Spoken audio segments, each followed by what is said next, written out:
Assalamualaikum bolo-bolo taniku semua, dimanapun jenengan berada, semoga selalu diberi kesehatan oleh Tuhan Yang Maha Esa. Amin ya rabbal alamin.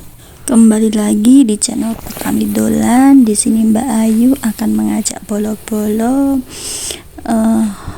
untuk berdiskusi tentang ciri-ciri, penyebab, gejala, juga cara mengatasi dan pencegahan karakter tanah masam pada tanaman padi nggih bolo. Tanah yang ber-pH kurang dari 6,5 merupakan ciri tanah masam. Berikut juga beberapa ciri-cirinya.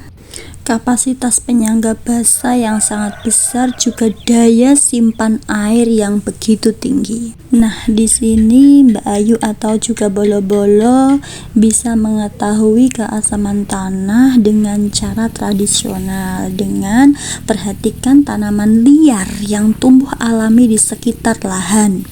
Tanaman yang tumbuh di lahan menunjukkan kadar pH rendah atau masam, nggih. Di kasus tanah masam Mbak Ayu ini modelnya blok nggih. Jadi tidak menyeluruh. Jadi sudah terlihat sendiri itu bloknya yang sangat amat kerdil. Untuk mengatasi tanah asam, kita juga bisa melakukan beberapa hal berikut, yaitu pengapuran dengan kapur dolomit, pemberian pupuk fosfat, pengaturan sistem tanam, juga dengan pupuk xyloid nggih. Tanah asam-aseman ini salah satu penyakit tanaman padi nggih. Penyakit asam-aseman bisa menyerang saat musim kemarau maupun musim hujan. Penyebab asam-aseman di tanaman padi terjadi juga karena proses perombakan atau pelapukan bahan organik sisa jerami oleh mikroorganisme di lahan tersebut yang belum selesai.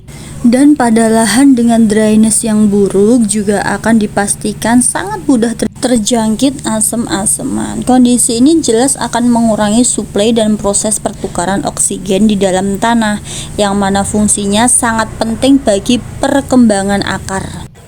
Nah, ada beberapa gejala asam-aseman pada tanaman padi yang dapat diperhatikan. Pada tanaman padi yang baru beberapa saat ditanam, tadinya dalam keadaan hijau dan baik, tapi tiba-tiba terlihat mulai menguning seperti terbakar.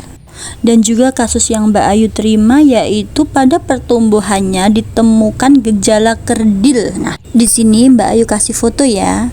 Di bawah usia 20 hari setelah tanam, akarnya juga tampak coklat kekuningan, tetapi daunnya masih campur. Ada yang hijau, juga ada yang terbakar kekuningan, yang mana disebabkan tanah bacek kalau bahasa Jawanya nggih.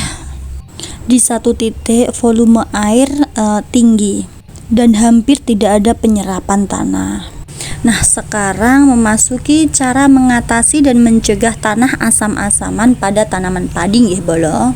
Pertama, perbaiki drainase lahan agar air bisa segera dibuang, tidak terus menggenang. Selain itu, lakukan penundaan waktu tanam sampai proses pelapukan sisa bahan organik selesai dengan sempurna. Kita juga dapat menambahkan bahan perombak berbahan mikroorganisme tangguh untuk mempercepat proses nggih. Imbangi dengan pengolahan lahan yang baik. Nah, tambahkan setiap proses pengolahan lahan dengan pupuk kompos atau kotoran hewan yang sudah matang sempurna, minimal 2 ton per hektar. Atau di kasus Mbak Ayu ini hanya untuk di titik yang asam-asaman saja. Ini menurut Mbak Ayu nggih. Tentunya akan lebih baik seluruh lahan, agar ketersediaan hara tetap terjaga dan meningkatkan kesediaan C organik. Ini untuk memperbesar daya serap air dan meremajakan tanah, sekalian bisa mengurangi pemakaian pupuk urea. Di sini Mbak Ayu juga menambahkan xyloid tadi nggih, yang metode sebar. Bisa juga dengan ZnSO4-15. Itu metode spray nggih. Metode spray yang dicampurkan dengan nutrisi.